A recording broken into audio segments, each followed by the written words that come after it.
Now to introductions. So my name is Dr. Martin Gall, and I'll be the moderator of today's Global Cafe, along with Cade Brossart, who is the president of the Political Studies Student Association. And I'll be introducing him in a little bit when we get to our Q&A function. I would like to take a moment just to stop and recognize that the Department of Political Studies, the university and academia as a whole, have suffered a loss recently. So Professor Joe Tricia has passed away on November 12th. And Joe is not only the heart of our political studies department, he was the godfather of the Global Studies Certificate, and by extension, these global cafes. He was a mentor to me and mentor to many, and we will really miss him. So I thought it appropriate just to take a moment and recognize the profound interest that we have, that he has had in all of our lives. So thank you for that, allowing me to do that just very briefly there. Now, for those that are unfamiliar with the Global Cafe, we created it as a unique space on campus to allow internationally minded people to gather and discuss the fascinating world that we live in, and more importantly, to build community amongst ourselves. This is our third year running the Global Cafe, and in normal times, we would meet at least 3 times per term, usually in an informal setting. We would chat, we'd have some coffee, hence the cafe, and share our thoughts and experiences. We'd also at times bring in some really interesting speakers like tonight. However, as you all know, these are not normal times, and we are adopting to our new COVID reality. I'm not sure why I can't speak tonight, I apologize. We're adapting to our new COVID reality, while we're still aiming to keep that spirit of the cafe alive. So to that end, and I've been quite impressed and excited with the ability for us to bring in new speakers to share their thoughts with us. We reached out to the Canadian Secret Intelligence Service, and they've arranged for both Renee and Tricia Geddes to come tonight to speak to us on the security of research in Canadian universities, and with specific focus on vaccine research for COVID-19. So not at all topical. The security of research on university campuses probably doesn't receive as much attention as it probably should. In fact, for many of us, security concerns seem almost antithetical to the ethos of scientific discovery, of sharing what we're doing. But there are very real efforts to compromise or to steal research from foreign actors. This is something that's become a hot button issue as different institutions and researchers race for a vaccine for COVID-19. And that includes our own USASC video intervac. And so with all of that in mind, I'm very curious to see what our speakers have to say. I would also like to note that we're doing something a bit different tonight. For those who are interested, there will be a session at Working at CSIS after our talk.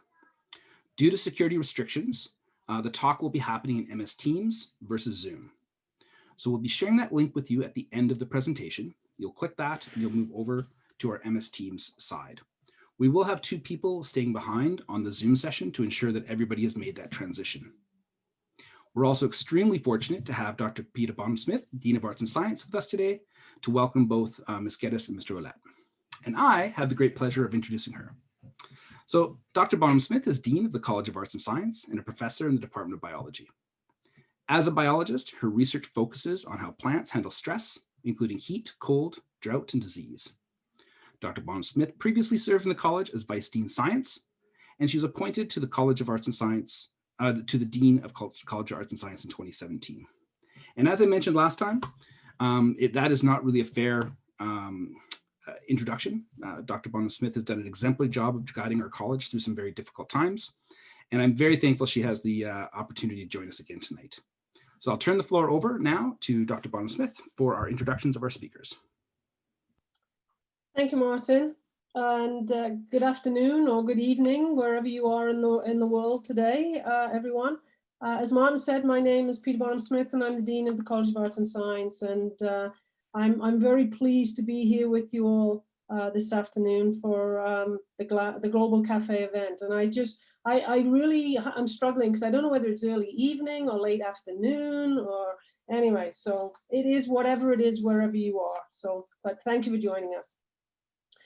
I'm so pleased that we have so many alumni, faculty, staff, students, and friends who are tuning in again from all over the place. And this is what Martin was really talking about earlier, is that you know, when we have face-to-face events, sometimes it's a struggle to actually get there. When we have an event like this, for me, I have to come upstairs into my remote office in my bedroom and tune in. And I think you know, we've got some really good positives that are coming out of actually being in COVID, even though overall, yeah, we can't really put a positive light on it, but there are some positives coming out of this. So before we begin, I would like to acknowledge that the University of Saskatchewan's main campus is located on Treaty 6 territory in the homeland of the Métis, and we pay our respects to the First Nation and Métis ancestors of this place and reaffirm our relationships with one another. And it really is a pleasure to introduce to you tonight this evening's guest speaker, Ms. Tricia Geddes. Earlier this year, Ms. Geddes was appointed to the role of Deputy Director, Policy and Strategic Partnerships at the Canadian Intelligence Security Service, more commonly known as CSIS. And I had to actually figure out what those words meant, because I only ever know what a CSIS. So thank you for coming. And I had to do something. Lifelong learning, that's what it's all about. So, Ms. Geddes is now responsible for key partnerships in the area of strategic policy development, foreign relations, external review and compliance, communications, academic outreach, and stakeholder engagement, as well as litigation and disclosure. And that's quite an array. Ms. Geddes first joined CSIS in 2014 as the Director General of Policy and Foreign Relations. She had previously held positions with the Canadian Armed Forces and the Privy Council Office after graduating from the University of Toronto at Trinity College with a combined degree in political science and peace and conflict studies. We are so fortunate to have Ms. Geddes joining us tonight, and I am very much looking forward to hearing the talk about CSIS and COVID and whatever, you know, everything. I would also like to welcome Mr. Rene Wallet, a colleague of Ms. Geddes. Mr. Wallet is an alumnus of the College of Arts and Science who will be assisting with the question and answer period tonight, which is when everybody flips over into teams. Mr. Wallet is currently the Director General of Academic Outreach and Stakeholder Engagement for CSIS. And in this role, he manages the service's engagement with academic partners whose expertise and insight help to provide CSIS with a broad understanding of trends to better inform the service's research and analytic capabilities. Mr. Wallet first joined the service in 2006. Prior to that, he served in a number of Government of Canada positions involved in public policy, development, and implementation, including Director of Parliamentary Affairs for the Deputy Prime Minister and Minister of Public Safety, and Senior Advisor to the Minister of Citizenship and Immigration. Mr. Wallet has a Bachelor of Arts degree in Political Science from Brock University and a Master of Arts in Political Studies from the College of Arts and Science in 2001. Thank you. And a professional military education from the Canadian Forces College. Mr. Wallet, I am pleased to have the opportunity to welcome you back to your college and to your university. Thank you very much. So my sincerest thanks to both Ms. Geddes and to Mr. Wallet for joining us today. Please help me in giving them both a warm welcome, particularly on this cold, snowy Saskatchewan day, afternoon, evening. Welcome.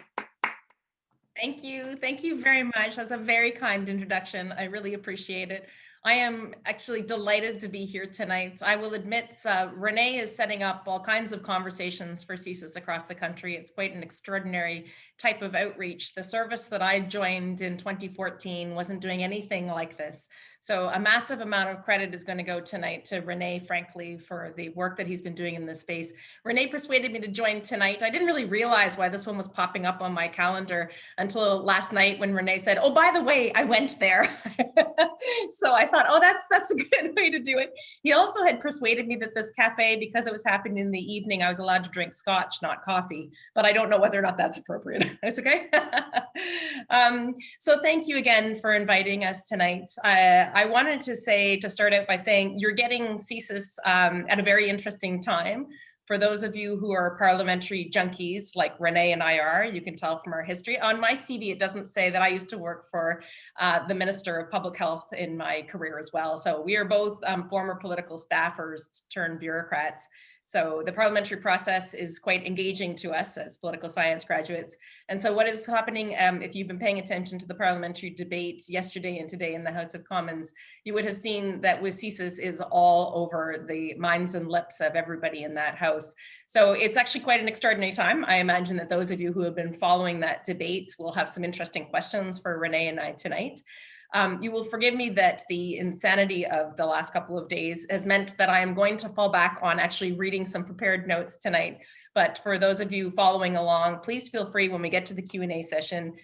We're super approachable. We're not your father or your mother's spy service. And we are very, very frank and open and candid and really happy to answer any types of questions you have. So please don't hesitate. We're looking forward to the discussion. So I'll try to keep my remarks somewhat short so that we can have as much time as possible for the discussion. So let me begin by starting by saying that I would like to acknowledge that I am participating from Ottawa, which is located on the traditional unceded territory of the Algonquin and Anishinaabe Nation. And I extend the services respect to all First Nations, Inuit, and Métis people for their valuable past and present contributions to this land. And I am very grateful to have this opportunity to be present on this territory. I'm pleased to be with you virtually to discuss some of the ways that CSIS's work has adjusted to meet some of the challenges of the pandemic. That's going to be our focus tonight, including our critical role in helping the Government of Canada respond to the most important public policy issue in recent memory. First, I'm going to start with a little bit of a background. Some of you may not know actually what CSIS does for a living. You got it, Peter. You took a look at it to see what it was that CSIS stood for. So I will start with some background. In short, what we do is we collect intelligence and information. We analyze it, and then we advise on threats to the security of Canada. For the sake of the discussion tonight, we're going to be focusing primarily on the threats of espionage and foreign interference, because that is what is of greatest threat probably to the academic and research community. But of course, I also wanted to mention that we prioritize threats of terrorism and extremist violence.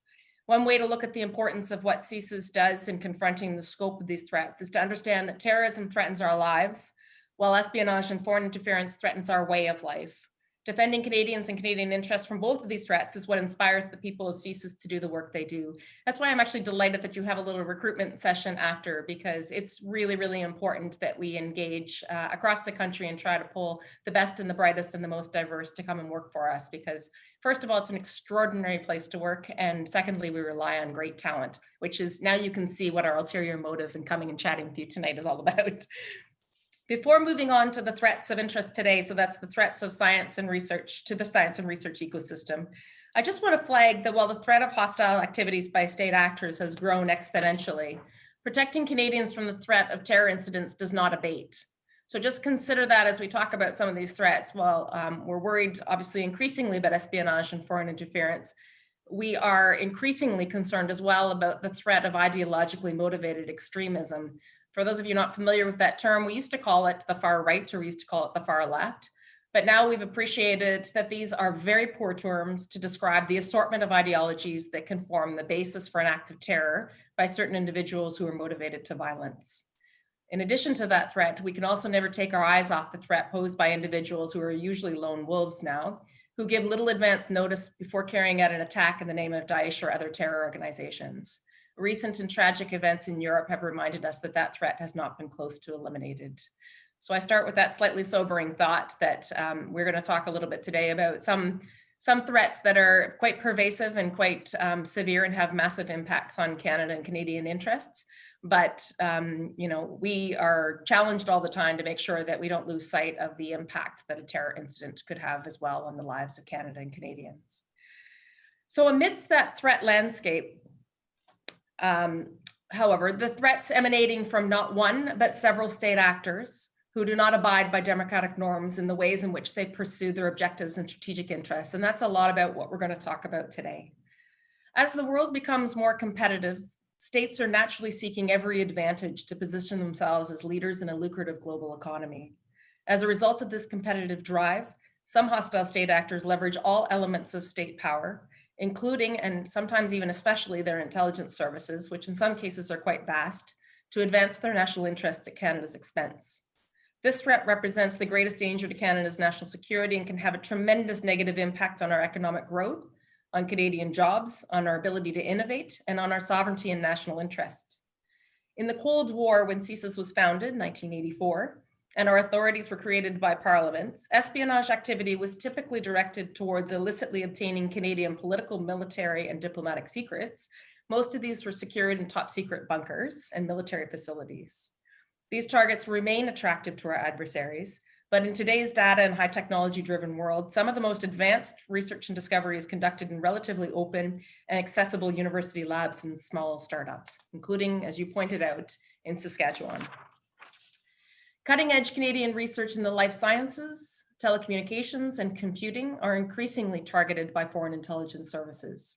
It is not an exaggeration to point out that scientific and medical discovery and advances in artificial intelligence and quantum computing, to name just a few sectors, are today's equivalent to the most closely guarded Cold War nuclear secrets. Threat actors use a variety of covert and clandestine means to gain access and steal the information they seek. The threat can emanate from outside of our organizations, for example, through a cyber attack. Equally, it can originate from within, and what we call insider threats, which we will happily discuss in greater detail with all of you. It can also be enabled and facilitated by a lack of awareness, due diligence, mitigation, and resilience in our institutions. And that's not to place blame on those institutions, because frankly, I think we play a huge role in better helping universities and other institutions, businesses, and so on, in understanding the threat and in understanding how they can actually mitigate against those threats. In order that we do not unwittingly assist our adversaries in achieving their objectives at our expense, we need to do all that we can to protect our institutions and our most valued assets.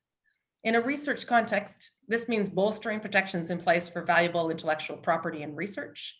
It means ensuring there's transparency and due diligence in funding and cooperation arrangements, and increasing awareness about the threats and mitigation strategies at all levels, from individual researchers to senior administration and executives. And so it is with all this in mind that I'd like to turn to what CSIS has been doing to help with Canada's national response to the COVID-19 pandemic in general, and to help protect Canadian research and discovery in particular. But I want to start by looking back upon the year that was. So this is 2020. Luckily, I think we're getting to the end of this horrific year. And we can just talk to you about how we actually started in this important work.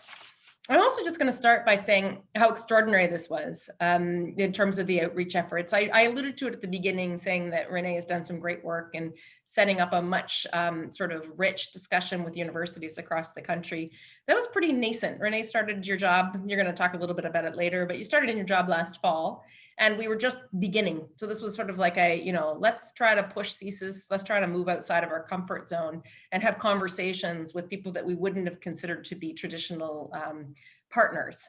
And so that little sort of germ of an idea that we were working on last fall has really exploded. And I would say that now the program that Renee runs is a hugely valuable part of our organization, both for the benefit that it brings to organizations like the University of Saskatchewan, but also for the benefit that it brings to CSIS and to our ability to investigate the threat. It's very much a collaborative partnership that we're working on. And I can't even imagine now, when you look back on it, how we were able to function without it before this. So we'll get into that in a bit more detail, but the threats are so pervasive right now across Canada that without being able to rely on these types of partnerships, we literally would be at a fraction of where we're at.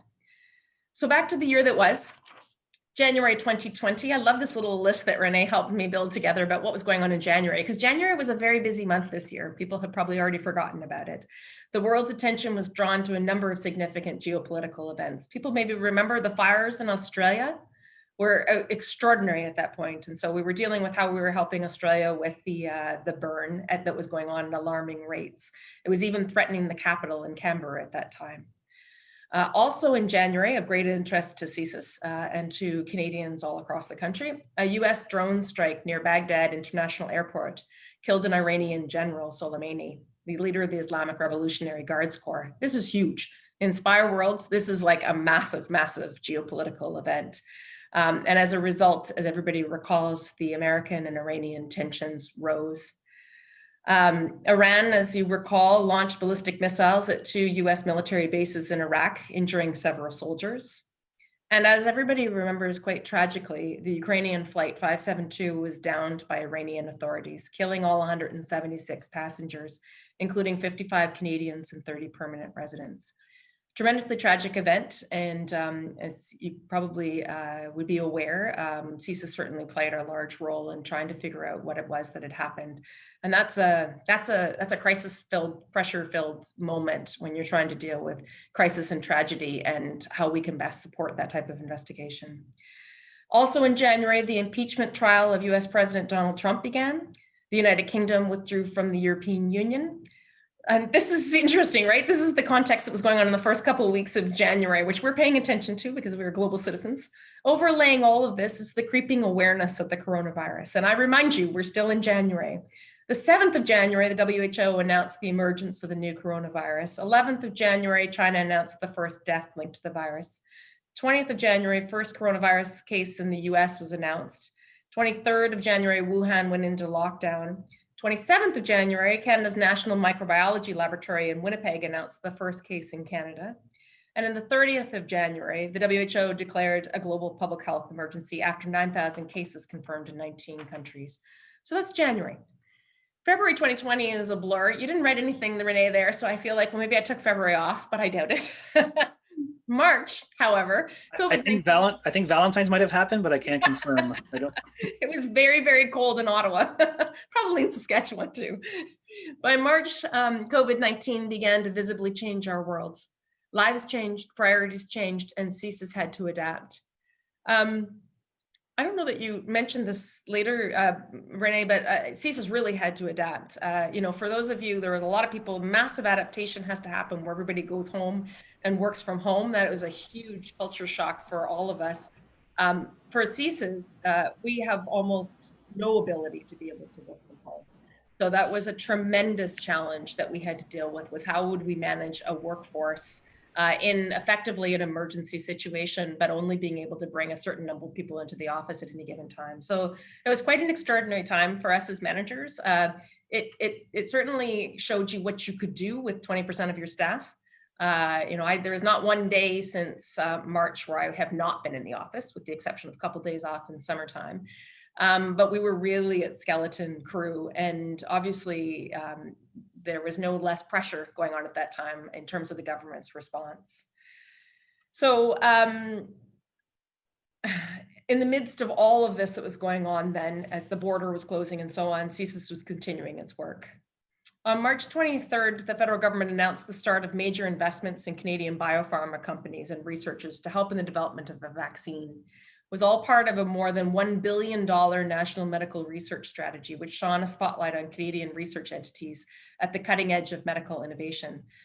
You didn't mention it in my CV, but I did work at the Public Health Agency of Canada for a number of years. And so I have the utmost respect for what is done in the National Microbiology Lab in Winnipeg.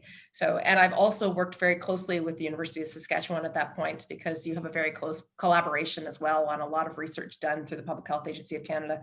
We really truly are world leaders in this space. So it was quite extraordinary. And we knew when we made that type of investment that Canada really was going to play a very significant leadership role in the global fight.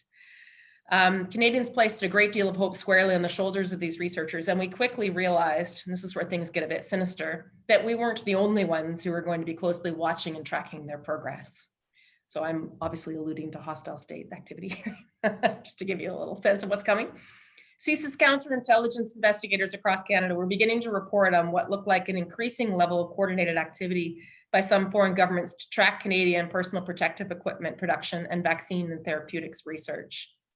As additional intelligence suggesting that hostile states were actively targeting this research and development continued to pile up from our field offices across Canada and from international partners, we quickly began to adjust the focus of our intelligence collection and public outreach efforts.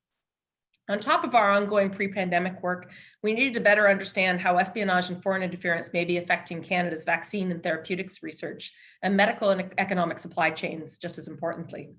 As our intelligence collection continued to provide new and better insights into the early efforts of foreign state actors to target Canadian research institutes and steal their intellectual property, we quickly realized that we were in a race to get to those institutes and warn them of the threat before our adversaries got there. Our academic outreach and stakeholder engagement team quickly compiled lists of research entities and life sciences institutes across Canada deemed most vulnerable to threats of espionage and foreign interference.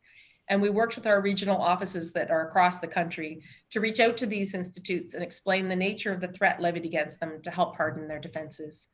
Renee, I'm probably going to turn to you at this point, if you're okay, because really this is where Renee stepped up and stepped in, and this huge project that unfolded in the next couple of months were driven largely by you, so you can bring a personal zeal to it. I'll turn it over to you for a couple of minutes here. Sure, yeah. Well, as you mentioned earlier, we started to see this sort of reporting happen, and you and the director had mentioned to me that my life was about to get a lot busier as we were going to have to start getting more involved in helping Canada's sort of research community be aware of the threats that they were under and not yet aware of. So I pulled together a little bit of a team of experts from across the organization, both at our headquarters level, sort of our subject matter experts, but also our intelligence officers and liaison officers in all of our regional offices. We have offices across the country in each of the provinces, including 2 in Saskatchewan. And so we worked really closely with them to get the message out to companies across the country that were facing this sort of threat from foreign services or foreign states that were interested in the research they were doing. We applied a bit about what I call kind of an air campaign and a ground game. By air campaign, I mean mostly the race to reach as many life sciences companies and researchers as we could in as little time as possible, to provide them with an overview of the threats we were seeing and to give them general advice and basic security measures that these companies could take to protect their research and intellectual property. So practically speaking, simply speaking, it involved a large and very candid online briefings for representatives of national medical and biopharmaceutical associations, universities, various provincial and municipal health networks. And in the space of about a couple of hours each, these kinds of briefings allow us to reach hundreds of health scientists and university administrators and biopharmaceutical executives and others. So that was the air game. The ground game was one that was led by our regional offices, by our investigators on the ground, with our sort of advice and on what companies were most at risk. Our intelligence officers and our liaison officers applied more of a surgical kind of approach and much more discrete conversations in an effort to meet in person, one-on-one with companies that we assessed as being at most risk of espionage threats, or in some cases that we knew had already been deliberately targeted by foreign states, either through, as Tricia mentioned earlier, cyber incidents or the more old-fashioned kind of espionage activity. In those cases, because we're talking about some of the companies that are at the most cutting edge of the research, obviously they are the most targeted. And so with those companies, we work very closely, a lot more one-on-one, to provide much more tailored and bespoke advice on how to protect themselves and to sensitize them to the threat they were facing. So all told, in the space of about a couple of months, we directly reached about 2,000 Canadians, representing roughly 250 private sector and public sector institutes and companies involved in Canada's response to COVID-19. And this effort spanned across Canada's key economic and health sectors, from Nanaimo, British Columbia, all the way to St. John's, Newfoundland, and everywhere in between. And including sort of obviously in Canada's largest cities, but also in some of our smallest towns, which do have some of, surprisingly to us as we were learning, some very advanced sort of research happening as well. So it was a real national effort driven by our, sort of coordinated by our central branch at headquarters that I work with, but driven by our officers in the field across the country, working on foot and knocking on doors to meet with people face to face, socially distanced, of course, but to sensitize them to the threats that we were seeing happening at a national level, and then of course across the country in each of the provinces. Thanks, Renee. And I think everybody's going to have tons of questions for you at the end of this too.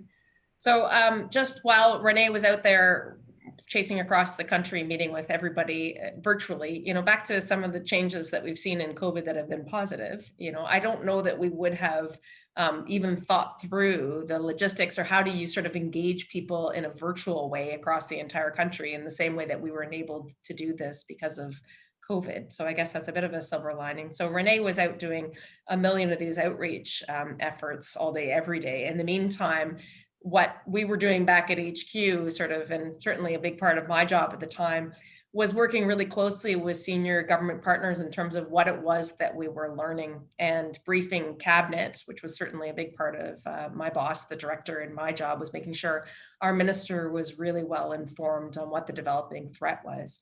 providing timely advice and information that was able to contribute not just to our minister's ability, so we work for the Minister of Public Safety, but to other ministers who have other equities and other accountabilities in this space. So providing advice, for instance, to the parts of the government that were working on securing vaccine contracts, that's our public works department or procurement, with leading biopharmaceutical companies, establishing secure delivery and distribution networks that are obviously going to enable the vaccine to be delivered in the future. So there were certainly other parts of government that, as you know, PSPC, we never work with them. That's a very unusual place for CSIS to be doing an awful lot of work with. I mean, we do work with them, but not often. So figuring out ways to be able to brief a totally different minister who had perhaps less familiarity with our intelligence products and so on, that was something that we were also grappling with at the time. But we were very popular, I would say. There was an awful lot of work that was going on to make sure that Cabinet was getting the right information at the right time, and Cabinet was meeting 2 or 3 times a week sometimes. And certainly the Prime Minister was out in the early days speaking to the media every single day. So making sure he was well informed as to what was going on was a big part of our job as well. So I guess I would I'm going to conclude a little bit here by talking about this being an example of CSIS working at its collective best. This is what we do. We work from coast to coast. And our ability to spread out across the country and be able to engage is something that people probably don't know an awful lot about. And this was one of the few times we were able to really bring some transparency and daylight to this type of work that we do. And frankly, we've been doing it all along, but this time it sort of made a lot more sense to be doing it in a much more transparent way. This was about getting the information into the right hands, not just at the government level, but also in the hands of people that were actually doing the research so that they could protect themselves and protect their critical national public health and economic assets. So the only other thing I think we've kind of covered COVID. I think we're going to have a really interesting discussion from you. I think there's going to be lots of questions, but I did want to conclude. This is going to sort of segue into your next piece about recruitment and so on. But I just want to talk about another CSIS priority, and that's about, the work of this National Intelligence Service, the kind of work that I've just described here. It can't be conducted effectively without a really diverse and dynamic workforce. So we're working really hard to recruit skilled employees with diverse backgrounds, and we're trying to make sure that we're a really inclusive workplace that has a place within our organization for everybody. So this is a goal that really requires continued attention and focus on our part. I want any students that are watching here that think that CSIS might be a great prospective place to come and work, to understand that this is a really modern, progressive agency. We've had some challenges in the past, like everybody has. I think every institution has recognized its shortcomings in this regard, but there's an awful lot of work that we've been doing just to make sure that we are as diverse as the Canadian population that we represent. So it's a big part of our work. I think the last thing I guess I would say is that, we do most of our work in the shadows, and there are really cool gadgets. There's subterfuge. There's all kinds of ways in which we work craftily in the background. But ultimately, what we're trying to demonstrate here is that it's not the whole story. Everybody that works at CSIS actually comes to work every day, really quite committed to, patriotism. They're very dedicated. They're all very mission focused. And what they get out of bed for every single day is to be able to protect Canada and Canadian interests and make the country a better place. I think sometimes people have had a misperception of CSIS and what a security intelligence service is, but that's what it is at its core. And having spent my last job, as you pointed out, I worked with the Canadian Armed Forces, which is another place that are quite dedicated and devoted to mission and to protecting Canada. It's very similar. So that's my last little recruitment pitch. Martin, thank you for allowing me to make it, but it's an extraordinary place to work, and I hope that people will consider it. With that, we are ready for your questions, and I bet they will be all over the place. I'm looking forward to it. Perfect. Thank you very much. Thank you for both of you. That was a fascinating look into and slightly brutal reminder of what 2020 has been. I'm very much looking forward to New Year's Eve this year. But I do thank you very much. It was fascinating looking at what you've dealt with, how you've dealt with it, and how it is perhaps even changing the institution going forward. Before we move on to the questions from our audience and our prepared questions from students, I'll abuse my position and ask you what your favorite scotch is. My favorite scotch is Lafroig. I like really peaty scotch, really peaty. All right. You definitely have to go for the wee beastie in the Ardbeg. Dalmore cigar malt's my favorite, but all right. I like Ardbeg too. Excellent. All right. So now we turn to the participatory part of this event. The format is for this section is as follows. If you have a question, please send it to us via the Q&A function at the bottom of your screen. We're already having a few come in now. So if you take your mouse to the bottom, you'll see a little Q&A button. You click that, you type in your question, and I'll pass it on to our speakers. If I'm getting multiple questions on a similar theme, I will kind of condense them down so that we have more time to answer more questions. And we'll see how we'll monitor as we progress from there. So while waiting for the first questions to really coalesce, I'm going to turn over to my co-moderator, Cade Brossart, and he'll introduce himself and then pose the first couple of questions that students have already submitted in advance. Cade, over to you. Thanks, Dr. Gall, and thanks, Tricia, and thanks, Renee, for that presentation. That was really interesting. As a political studies major myself, I kind of love all this type of stuff, so I found it really, really interesting. So like Dr. Gall said, my name's Cade Brossart. I'm a fourth-year student here at the U of S, and I'm majoring in political studies and minoring in history, and I'm set to convocate this year. I'm serving an elected term right now as the president of the Political Studies Students Association on campus, and so we reached out to some of our members to get them to submit questions beforehand. And so we had lots of interesting ones coming in, as they're coming in right now live from the Q&A chat. And so one that was really hot focuses on what people are targeting at Canadian universities. So kind of summed up, it reads like, beside research, what else might state or non-state actors target on Canadian university campuses? Is the main focus targeting research, or is there also a risk of sabotage? I'll take a first little bit at it. Renee, please feel free to jump in too. So research is certainly the greatest area of risk for us. I think something interesting, we've been talking a lot to research institutes, and science is predicated on openness and collaboration and transparency. And I think we are quite mindful of the fact that some of the best innovations come from that very international and global focus on a particular research question. So we recognize that. So that's one of the challenges, is that we're trying to bring attention and awareness to a threat, but at the same time, trying not to stifle any of that ingenuity, which is really, really critical, right? So the challenge for us is just making sure that people have a deeper understanding of, if you're going to partner, just some things that you should think about, right? Think about who you're partnering with, and think about what types of, supporting documentation that you have. How much do you know about the end recipients and what they're going to use it for, and so on? So some of the areas that we're most concerned about are the types of research that would be conducted that might give a state actor who has hostile intentions. State actors never are uniformly hostile or not, so I'm going to be really careful and clear about that. But they might have some hostile intentions and might use that research to be able to further their own objectives. And so the ones that I worry most about are where it could be used, a dual use research purpose that could be used for military purposes in another country. Those are the types of things. Or, in some cases, artificial intelligence, like, there's two ways it can be used. Either it can be used for somewhat nefarious purposes, and that is of great concern. Or frankly, we're just worried that all that great thinking that has gone on is just being shamelessly ripped off, and that's an economic damage, right? So those would be the two things that I would be most concerned about. And so we're trying to make sure that people have a deeper understanding about what are the types of research that are most of interest. And then also at the same time, what are all the ways in which you can mitigate the risk that you are going to lose it all, and that it's going to be taken quite quickly without your awareness that you have had everything sucked out the back door. Renee, is there anything you would want to add to that? Yeah, I would just say, we have the easy job of telling you what we think the problems are, and then you have to deal with them, I guess, right? One of the things that one of the harder parts of this is that not all of this this activity that we would consider threat activity is covert. Some of it is very overt, right? In some countries, for example, make no secrets about their desire to acquire certain technologies or certain data and certain information.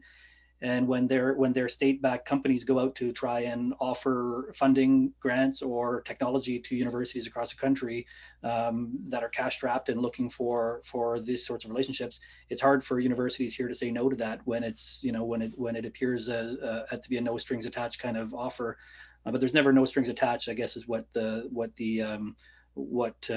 would say. And we do have.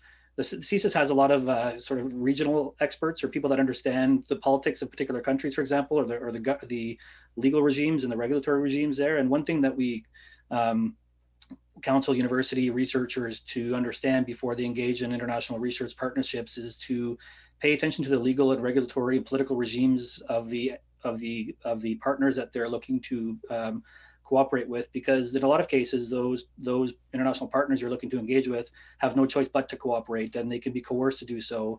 So even if they are not willing or not, with any intent to, as Tricia mentioned, rip you off and take away your data, even if that's not their intent, in some cases they might not have a choice. And so it's useful to know what the regimes, the regulatory again and legal regimes are around the researchers that you're cooperating with.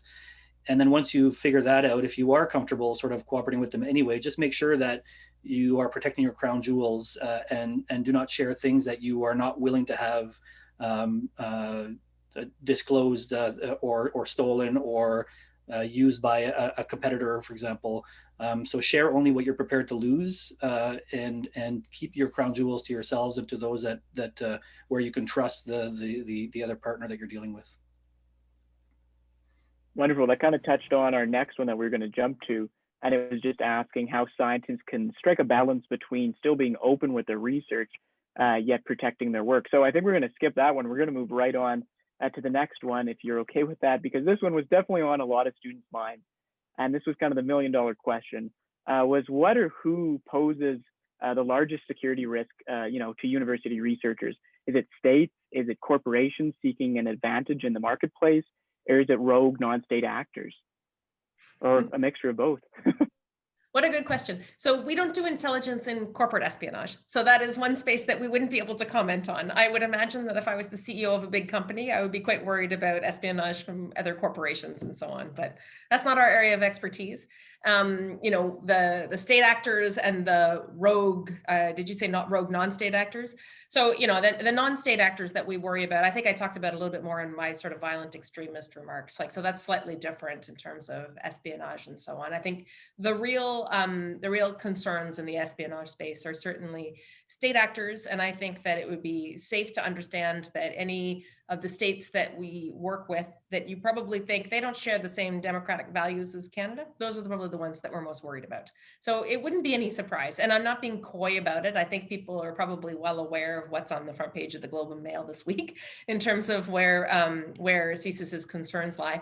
But it's not a couple things I would say on that. One, it's not just China, and also it's not all China. So it's a really important point, right? Is that, the government of China, and as Renee pointed out, they do have some particular laws in place that ensure that if the state requires the assistance or the information from any company and so on, they are obliged to give it to the government. So there are things that exist in place to be able to support the regime.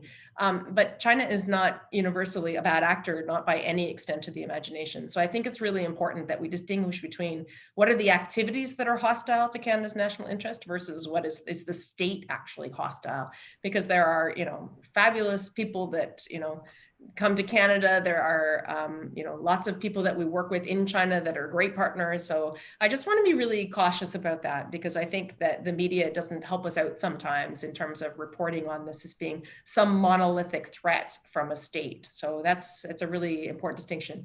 And it's not just them. And so you will have seen in reports in other places, certainly you will have seen Russia named in some places.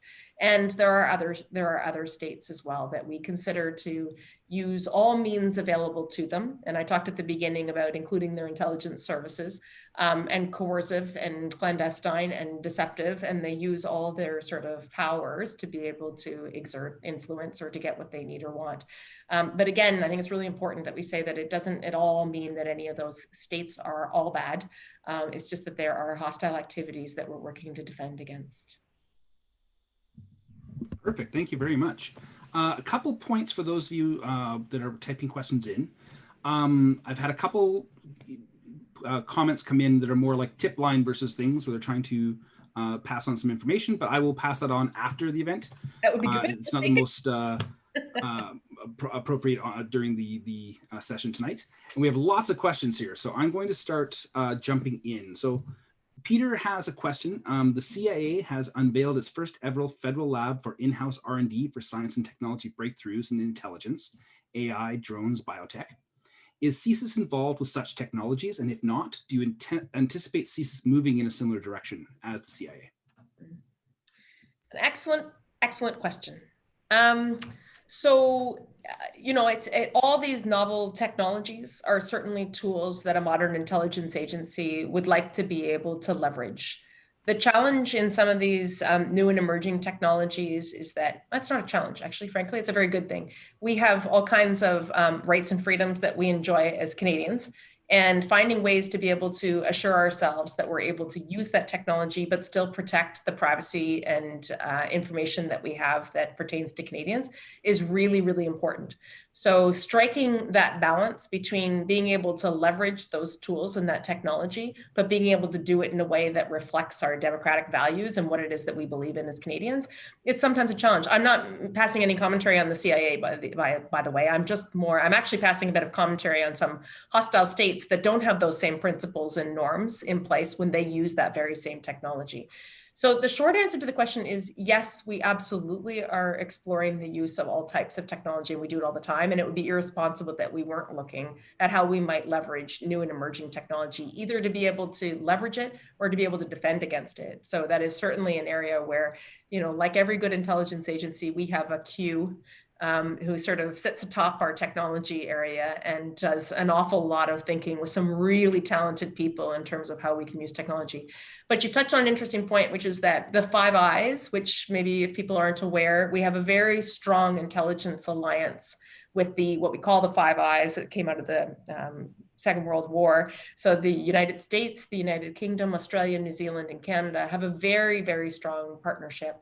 And when we look at the development of technology or the use of technology and so on, that's an area which is rich for collaboration amongst the Five Eyes. So we're constantly in conversations with them and exploring how we can sort of share this type of technology with each other. But as I said, it's just as much because we need to defend against it as we need to be able to employ it. But I actually find it the most interesting part of our work. Renee probably has different parts of CSIS that he finds interesting. I find the ways in which we are looking at technology and the degree to which we need to be able to get out on the very cutting edge of technology, I find that really fascinating. So if there are people that are out there that are technically minded, we need you, that is for sure. Perfect, Renee, thank you very much. Before we change questions, what's your favorite part of CSIS? Obviously the job that I have right now working for you. No, actually, honestly, the last job that I had before I took this one over in November of 2019 was I was responsible for managing all of our covert operations in the Toronto area, Greater Toronto area, in Niagara Peninsula. And so that was a very spy job, the kind that you would, the stuff you see on TV. And it was a lot of fun, but it's really, I've really enjoyed sort of doing this aspect now, sort of instead of focusing entirely on the internal stuff that we do, now being able to see how we are perceived by folks on the outside and how important it is that we kind of step out of the shadows that I've been kind of used to operating in for the past few years.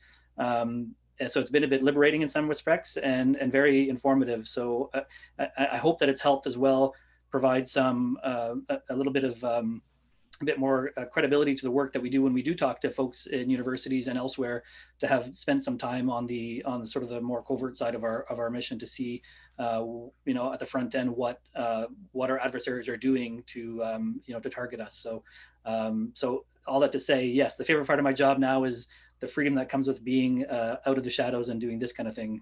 So yes, very much. Perfect. I'm going to skip ahead because you both brought up aspects of questions that are further in the list here. One was actually on the Five Eyes, and the question was, of the Five Eye partners, it's understood that Canada has less parliamentary oversight of CSIS than the other partners. So they're wondering if you could speak to that.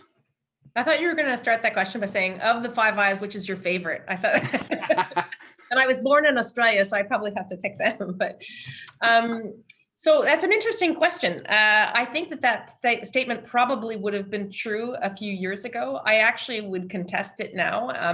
Probably folks were probably paying attention to the last parliamentary session. We passed an important piece of legislation called C-59. which brought about massive overhauls to the security and intelligence authorities regime, but it also brought about massive changes in terms of accountability and transparency. So I was very proud to have worked on some really big changes to the CSIS Act in C-59, which I'm happy to elaborate on. But in addition to that, two really important changes. So actually, that's not true. Not in C-59, but just prior to it, legislation was introduced to give life to the new National Security and Intelligence Committee of Parliamentarians. So that's a top secret cleared group of parliamentarians. They're members of parliament, they're senators. There's about a dozen of them, I think, and they are multi-party. So they represent all the parties, the official parties in the House. And that is actually an extraordinarily useful oversight committee. So they provide some really good advice to the government, and they have already in the last couple of years hit the ground running. I actually encourage you all to read some of their reports. They table public reports, and they're very insightful. Particularly, there's a really great report that was released. I think it was released March 13th. You didn't put it in my little chronology, Renee, but it was released the same day, effectively, that COVID hit Canada and we were all shut down. So it's too bad because they did a big press conference, but I don't think it got a lot of pickup. But if you're looking to learn about foreign interference in Canada, that's a great place to go and read their study. So anyway, I digress, but the National Security Committee of Parliamentarians provides a really effective accountability mechanism for us. And the other really important body is called the National Security Intelligence Review Agency. So it used to be CSIRC, the Security Intelligence Review Committee. C-59 introduced changes to make it an interagency review body. So now they can review all the national security and intelligence agencies and departments in the government of Canada, and they have total review powers for all of us. I would say, maybe you will be surprised to hear this, and CIRA actually has access to all of our computer systems. So they come into our offices on any given day, and they have a little office hub downstairs, and they log on to the exact same computer system that I log on to, and can literally see every single file that exists in our systems, every single one of them, but they're not supposed to see cabinet confidences, but absolutely everything else. So that is actually quite unprecedented type of access that they have. And they also have the ability to, as I said, they can not just look at a CSIS operation, but they have the ability to start looking at a CSIS operation or an area of operations, and then be able to go where they need to go with it, to be able to do a review in terms of how we worked with the communication security establishment, our SIGINT neighbors, or how we've worked with Global Affairs Canada, or how we work with the Department of Defense. So that's a very rich and robust area of review as well. But to be honest with you, that's not it. Like, those are the two that are quite bespoke. Then you have our minister, who obviously provides significant amount of oversight. But then we have the privacy commissioner, the information commissioner, the auditor general, that all of these parliamentary officers actually play a huge role in providing review and oversight to our intelligence activities too. So I would really contest that. I'm not sure that that's still true. I do believe that before we had the Committee of Parliamentarians in existence, there was a significant gap, and that was in the ability of parliamentarians to have cleared access to all of our top secret intelligence. And that, I think, has been a huge benefit to the country. But that was something we were missing, and the other Five Eyes did enjoy before that committee was introduced. I find them a really extraordinarily good committee to work with, because they are members of parliament. So they approach our security and intelligence activities with the same view that a member of parliament would, right? And it's genuinely like an open Canadian, what would Canadians think about this? It also affords us the opportunity to be able to tell them what's going on behind the story in the newspaper. Because sometimes I find we get a bit slandered on a particular issue, and it may not actually be that way, but it's very hard to defend ourselves when we can't reveal classified information. So being able to make sure that they have the straight, honest goods on any activity that we're carrying on has been really beneficial, frankly.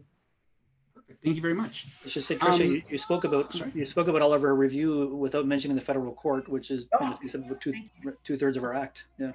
Yes, sorry. Thank you, Brittany. Thank you for pointing that. That's really important. So when we investigate, we're able to do some investigations without a federal court authority. But whenever we want to use any intrusive techniques, so that's being able to listen in on someone's phone call. That's being able to collect social media online. That's being able to, all kinds of things that people think that CSIS does on a regular basis. We can't do any of those types of activities without the federal court going to the federal court with a warrant, proving that the threat exists, proving that it requires our ability to be able to conduct that type of intrusive activity.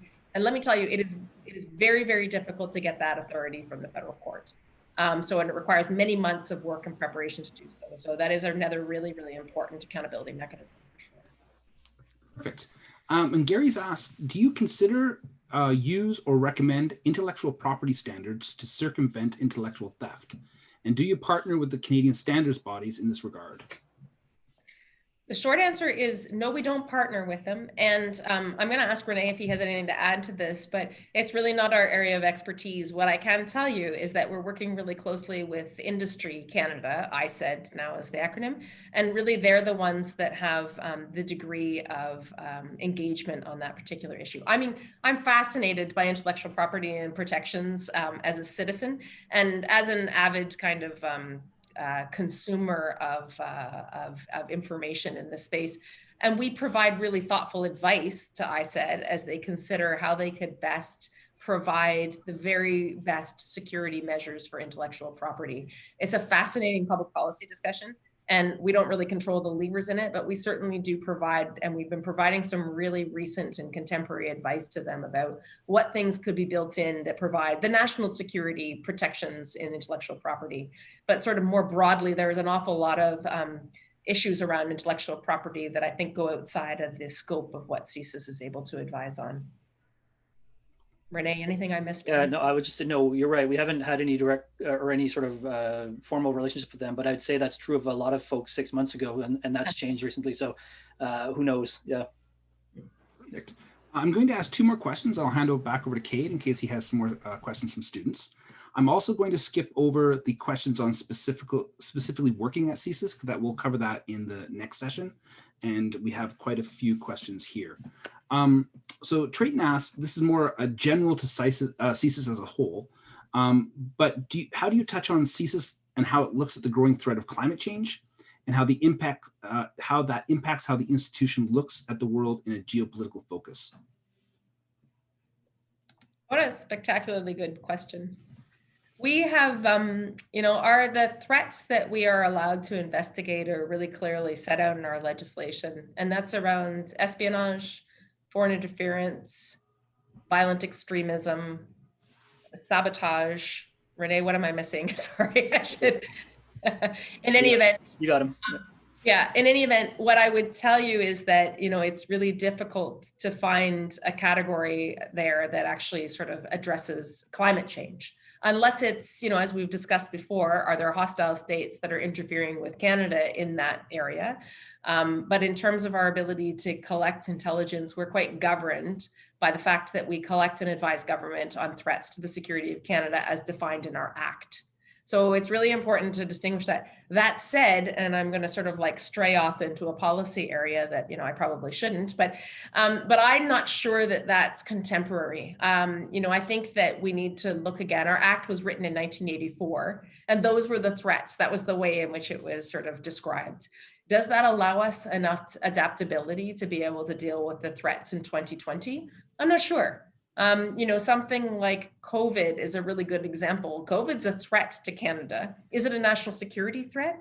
Can we kind of find ways to be able to support through the espionage and foreign interference investigations? You bet. We found all kinds of good ways to do that. But was it the most simple way to be able to do that? I'm not sure. But I think we need a little bit more flexibility in terms of the threats so that we be able to collect and support the government. That said, you also want to think about, what do you want your Canadian Security Intelligence Service to collect intelligence on? So do you want us in a space of collecting on health threats or on climate change threats because it kind of comes down to, what is national security? It used to be something, it is now, I think, quite significantly changed, and you could actually interchange that with national interest. Where do you get then, and what are actual threats to Canada's national security now? You could make it pretty narrow in scope, or you could make it incredibly broad. And you would have noticed in the last couple of months that the US administration was talking about national security in an extremely broad fashion and saying that all kinds of things were threats to the American national security. I think there's pros and cons to how we want to define that here in Canada as to whether or not we want to be very, very broad, or whether we think we should sort of restrict it to something slightly more traditional. I think somewhere halfway in between is probably the right place. So it's not a very good answer about the climate change issue, but I mean, when you look at our act and what we can investigate, it probably gives you some clues as to whether or not we'd be of much use in the climate change discussion. And we certainly wouldn't want to go down the route of the US, who I would argue was irresponsible in their use of declaring things in the national interest and security threat. But you're a professor, you can say those types of things. I'm a bureaucrat. I can't say anything. We have a great question from Christopher. How much cooperation does CSIS have with the RCMP? Is there any jurisdiction collision with areas such as Canadian universities and the research that they do? Renee, you're going to think about the second half of that question, because I'm not sure that I can think of one off the top of my head, but the cooperation with the RCMP broadly, I'll just sort of touch on that a little bit because it's a really important partner. And I would say back in 2014, when they first got there, they're probably, they were one of the #1 clients of CSIS, like I would suggest. So we were working very almost exclusively in the counterterrorism space at the time. And, what we were doing was collecting intelligence on threats to the security of Canada and the terrorism space in particular. And a lot of that investigative work, which is about providing broad advice to the government on what does the threat landscape look like, inevitably it leads us to spaces where we find out about individuals who may be looking to commit an act of violence. When we get to that space where we find an individual that is looking to commit an act of violence, that's when we talk to the RCMP or we talk to other police forces as required. But there's a really complex space there because when we're getting to the place where the RCMP needs to look at someone, they really need to develop their own criminal investigation, because that means someone's just about to commit a crime and it really goes squarely into their space. The ability of CSIS and the RCMP to be able to exchange information there's a sort of classic issue around how do you convert what is intelligence, which is what we collect, into something that you could use as an evidence in order to be able to charge and prosecute someone. They're very, very different spaces. But I would tell you that we work incredibly closely with the RCMP. We have these things, they're called one visions, which is when we sit down and we meet and we discuss a particular threat actor with the RCMP. And we have hundreds of those meetings a year. So, and it could be on one threat actor that we need to meet with them frequently about, or it could be on multitude of threats. So we work really, really closely with them. It's interesting because it was very much terrorism then. As you're seeing in the parliamentary debate in the last day or two, there's an awful lot of questions about foreign interference and whether or not the police should be laying charges in that space. So I expect that over the course of the next little while, we'll be dealing with them a lot more on how do you actually, can you actually charge and prosecute people in this space. It's not quite as clear at this point. I'm sure it will become more and more clear, but it's not clear exactly how we would be able to do that quite as efficiently. Renee, is there anything I missed on the other part of that question? No, I think that's exactly right. I mean, a lot of the activities that are now criminal in the criminal code related to terrorism weren't so before September 11th, 2001, for example. So a lot of that activity that constituted sort of threats to security of Canada in the terrorism realm was not considered criminal. And so we're kind of at the stage now in the sort of foreign interference espionage world where a very few sets of activities that we consider to be threats to the security of Canada actually do reach a threshold of criminality. So we're kind of operating now in an area where we're trying to sensitize, I think, more folks about these sorts of threats that are being that we're seeing.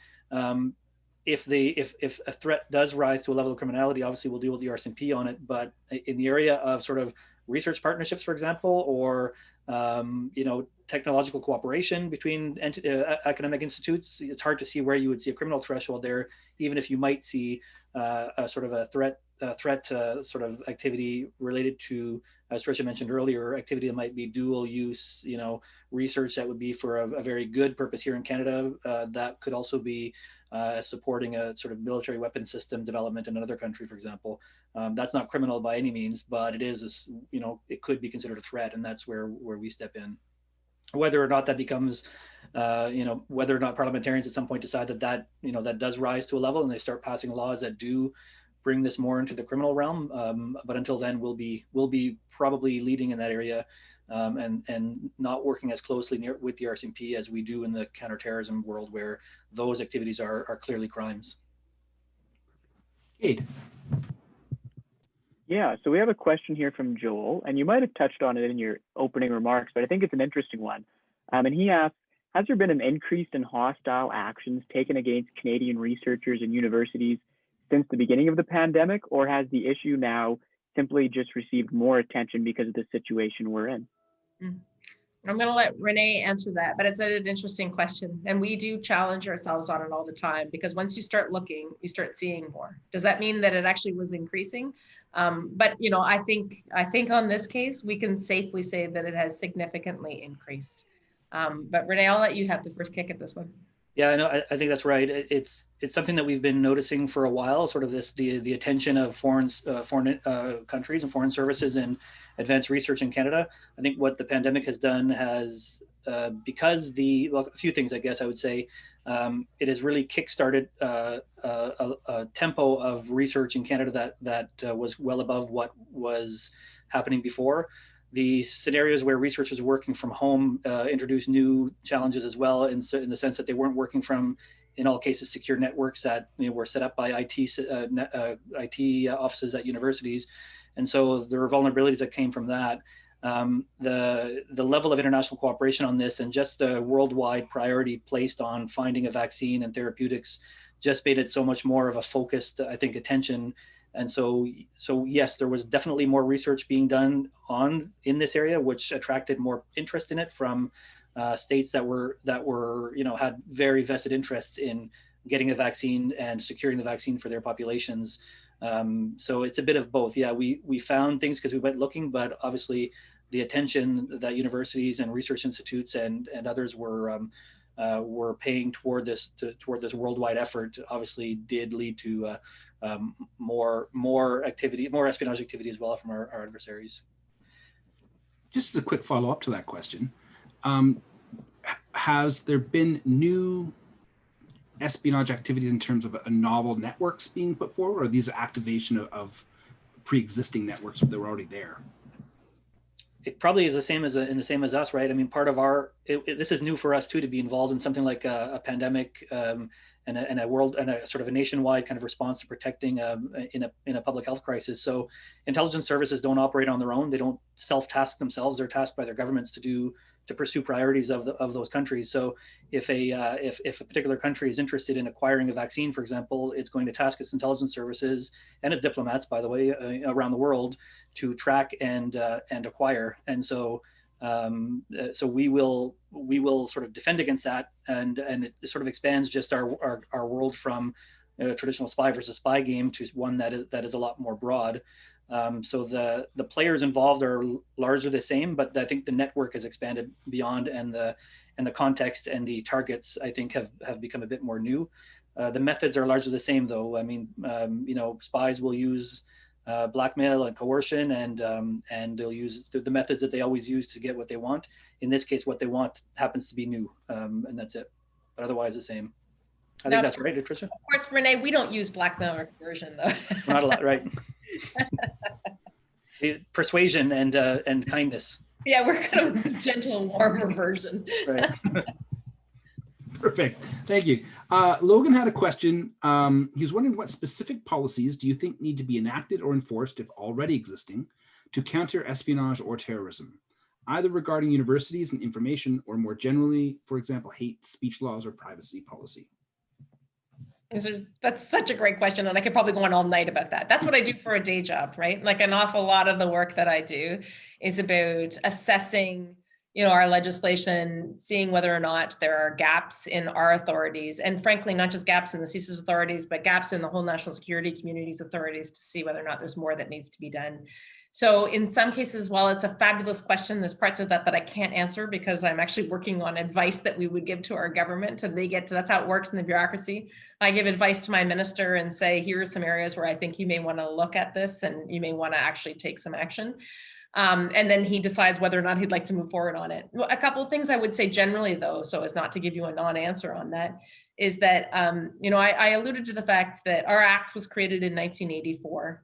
And we updated it twice. I talked about C-59, and then when we talked about, there was a bill that preceded that, C-51 and C-44. So there was a couple over the sort of like 2012 to about 2017. It was updated a couple of times, but very reactively and very responsively. Like we decided that, you know, in the first iteration of it, there was a terror attack on Parliament Hill, and as everybody recalls. And we had to immediately, you know, the government said, bah, what have you got out there in your toolkit? And what do you not have? Because we need to kind of be shown to be taking action. So that led to the creation of a new part of our authorities for CSIS, which allows us to take actions to reduce the threat.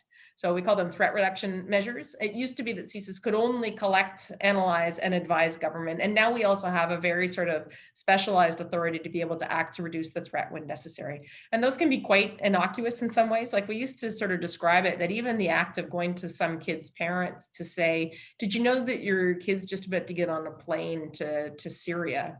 That, you know, was something that CSIS wasn't technically allowed to do, because effectively what we're trying to do is stop the threat instead of just sit and watch him get onto the plane and go to Syria. So that was one big change that came about. And then when we made some more changes and updates later, it was because our data authorities weren't keeping pace, and because we weren't kind of keeping pace in some things quite arcane to do with Crown immunity and so on. So tragic that the only way in which national security legislation is updated in Canada is in response to something. Response, in our case, to a federal court decision, response to a terror attack. I think that's the least attractive way to do these types of updates, because frankly, having gone through a lot of battle scars here, legislation takes an awfully long time to be able to pass in Parliament. And it's a massive endeavor that requires some serious thoughtfulness.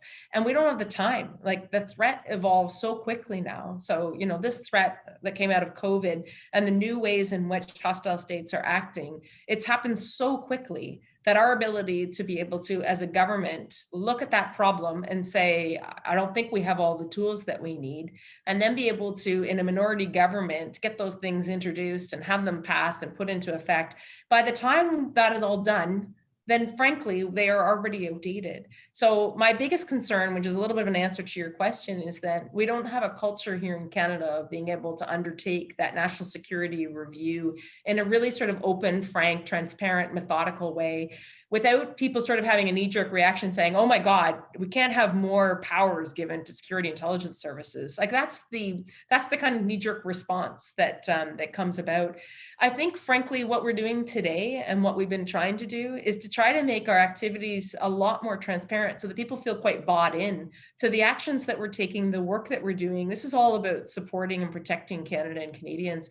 And then if we get into that space where you guys believe it, where you genuinely feel that we're acting in your best interest, because we are, then there will probably be more support when we actually do need to move forward on these types of initiatives. There will be more support to say, you know, probably you need your security intelligence services and your national security community to have all the tools that it needs to be able to counter this threat. So it's a long non-answer for you, but I do think that there are areas, and Renee talked about it a little bit too, that in some ways it's very difficult to charge people, you know, with crimes in this space. So Parliament, and it's no secret, that's what's going on today and yesterday. Parliament is sort of like being a bit provocative in this space. This is where minority governments are really fun, because they're saying, you know, like, clearly government, you need to take this threat seriously. Your security intelligence service is telling you there's a massive threat here and you don't have the tools to be able to adapt to it. So that's where those debates and discussions should happen. Parliament should get to say, wait a minute, you know, there's a threat here, and I don't kind of get the confidence that your security intelligence services are doing everything they can to meet that threat. And is that their fault because they're incompetent? Probably not. Is that their fault because maybe they don't have the tools at their disposal? Probably yes. So sorry for the non-answer, but I'm giving all kinds of good advice to my government on this, to tell them that I'll tell you this quite simply though, technology changes, the threat changes, the laws change in this country in the national security space incredibly quickly now, incredibly. And so being able to find a system where we can adapt and update our authorities more quickly to be able to address those three things is critical. It's my number one concern, frankly. Maybe I can add too, one of the important parts of the work that, I mean, of having an academic outreach and stakeholder program with the service is that it allows for information to come in from our partners on the outside to help inform our advice that we do provide to government. One of the mean, the government doesn't just listen to the public service anymore when it wants advice on policy and on legislation. It listens to a broader range of interests, and obviously the academic sector is one of those. So it's very useful for us to have these sorts of partnerships and engagements with universities across the country, because we learn as much from those relationships, probably way more. We learn way more, I should say, from those relationships than we impart ourselves. And so that information and those interests that we absorb help formulate our advice that we provide to government as well, especially in areas that are of interest to you or that weigh on your sectors. And it's not just, I think the last thing I'd say, it's not just CSIS legislation or CSIS authorities and so on. Like one of your earlier questions was around intellectual property and whether or not we have all the right tools to protect intellectual property. So there are other areas, and they're kind of non-traditional for a security intelligence service to be providing advice on, but there are other areas where we should look to see whether or not we need to buttress or bolster legislation in those spaces too, to be able to provide protections. Perfect. I want to squeeze two more questions in, and we're reaching the end of our time. So I'm going to give them both to you, even though they're very different. But perhaps you can touch on them. But one touches on your previous conversation, and one is of particular interest to students. So the one question is speaking to the diminishing trust that people have in institutions, and it's been exacerbated by what's been happening across the border in the United States, and that whatever happens in the U.S. tends to bleed into Canada quite strongly. So how do we rebuild trust in our institutions among the general public and developing nations that the democratic ideals should still govern our international community? So that's kind of one. And I think in specific, maybe for you, how do we build trust for institutions like CSIS? The second, completely different question, are students and student accounts commonly targeted in terms of trying to get access to university research? Okay. Those are both excellent questions. I'll let Renee take the second one. I'm going to take a crack at the first one, but you may want to chip in on the first one too, Renee, because this one's really near and dear to my heart. You know, I'm not a career CSIS person, and neither is Renee. You heard our CV, so we haven't worked there our whole careers. Most people, when they join CSIS, they come in year one and they stay for 35 years and they spend their whole career there. And they're super dedicated, as I said. They genuinely believe quite passionately in protecting Canada and Canadians. And I think they have been quite flabbergasted or dumbfounded when an organization like CSIS is not held in the highest of esteem or the highest of respect. And I think they've been genuinely quite frustrated by the fact that their story is not getting out. And in large part, the Prime Minister said something really nice about us yesterday in Parliament. He said something about we have one of the finest intelligence agencies in the world, and that a lot of our work is done in the shadows and people don't know about it and doesn't make the front pages of the papers. So it was kind of nice to hear that coming out of his mouth, because that is something that has really kind of perplexed us internally from like a cultural perspective. What does it mean for our employees and for their morale and so on? Like they're trying to do everything they can. And yet it's true. I think it's really true to say that there has been some confidence issues with CSIS. So I'm going to focus a little bit on CSIS, then we can talk a bit more about broader on the institutions, but there have been some confidence issues with CSIS, and some of them we brought on ourselves. There's no question about that. I think not unlike our partners around the world, I think the post 9/11 reaction and the way in which security intelligence services conducted themselves in the aftermath of that tragedy, it's pretty easy to be, a hindsight, quarterback armchair or something on this issue, to think about what people were doing in those years just following the attacks and whether or not they were comporting themselves appropriately, including CSIS at the time.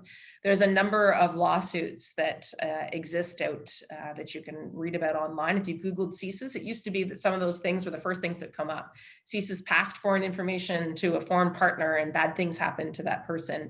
And that's too bad, because that did take a huge reputational hit on the organization. I think Snowden and the revelations that he brought about in sort of 2012 or whenever that was a huge eye-opener for everybody in the intelligence community and for the populations to say, what on earth have you been doing?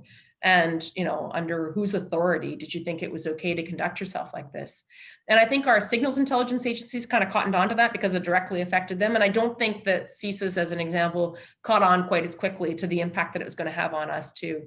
So frankly, in sort of like a long way of answering the question about the trust in our institutions, I think it's twofold. I think one, it's about having now brought about a number of accountability measures recently that are going to have, I think, really good effect. We're being held to account, and we're being held to account publicly by our review bodies. And I think that's a really, really good thing.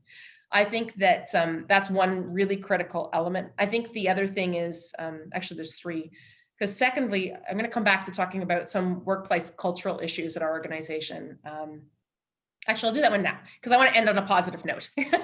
But, people may have heard in 2017, there was a really ugly case of former CSIS employees who had resigned from the service and had made some allegations, and they were very public at the time, that they had been mistreated at the organization. And it was a really terrible story. It was a very terrible thing that those employees obviously felt compelled to leave the organization and felt that the culture was so poor that they really needed to deal with it quite publicly.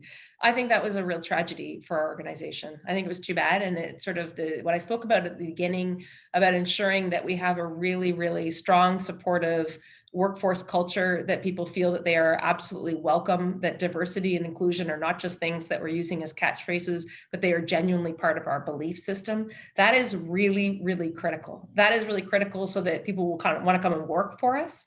And that is critical so that Canadians will look at us as a place that they can respect and that they actually have trust and confidence in. So I think that's a really important component, is that people should look at us as a really great workplace. And I think it is, by the way, I think it is, but I think it has had to transform. And it's been a very painful transformation process, but I think we're in a really good place now. And the final thing I would say before handing it over to Renee is just about, it's about transparency. It's about coming out and talking to people. It's about talking a lot more to the media than we used to, frankly. It's about not being scared about having the conversation with the Globe and Mail and having more information provided than we used to. It's about going to parliamentary committees, which I think I go all the time now, and not answering, I'm sorry, I can't comment on that for operational reasons, because that used to be our stock answer to the media, and it used to be our stock answer to Parliament. And there's all kinds of things we can say. So, getting a little bit more comfortable about telling you what we do for a living and why it's so important and how we're governed. I think it's really critical part about confidence in CSIS. I'm sorry I didn't get to all the other institutions, but from our organization's perspective, I think those are the three critical components. Renee, you have anything to add on that one? And then you could deal with the student accounts. Right. No, that was a good answer. I'll jump right into the student accounts. One of the question was raised earlier about other threats that we might be concerned about. One of the things that we're mindful of is is on the foreign interference side is foreign governments harassing or coercing international students from those nationalities on Canadian campuses. So with the goal here of either advancing a particular political message or preventing another political message, right, of some sort. So organizing students to conduct certain rallies or certain events that will be favorable to that country's political, regime. So that's one aspect of the student sort of center dynamic there. On the student accounts and student networks, for example, I guess the main thing to say there is that a foreign bad actor is going to find whatever the most convenient way into a network is going to be, or what the most convenient way into a target environment that it's interested in is going to be. And if the student accounts are the least secured because it's just a student account, it's not it's not conducting cutting edge research. If that account is connected to a broader network that where there are sort of more important data held on, then that might be one way that it could be compromised.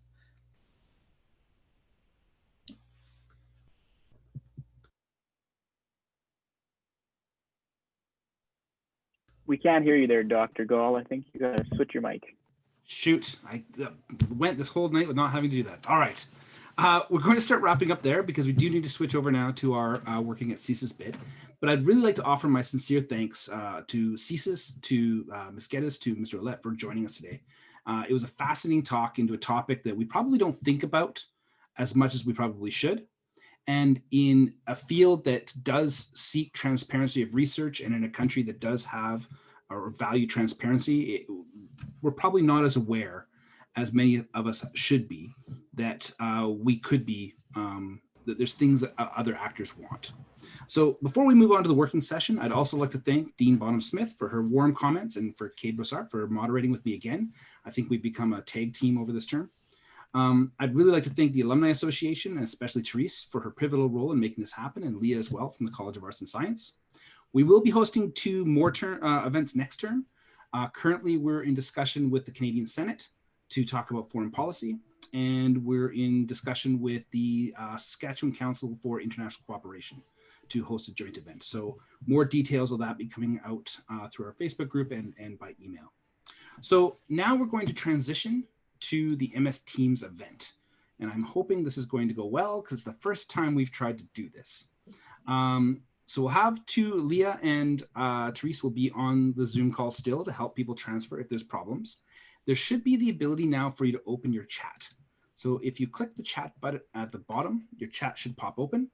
There is a link there. What you're going to do is click that link and it's going to open up through a few steps into Microsoft Teams. When you log on, you will not see our CSIS guide, both Renee, I'm not sure if Renee will have his video on or not, but Chantel has told us that she will not. And you will see me there as well. And you can have your video on or off as you so choose. So for those of you joining us on MS Teams, I'll see you in a minute.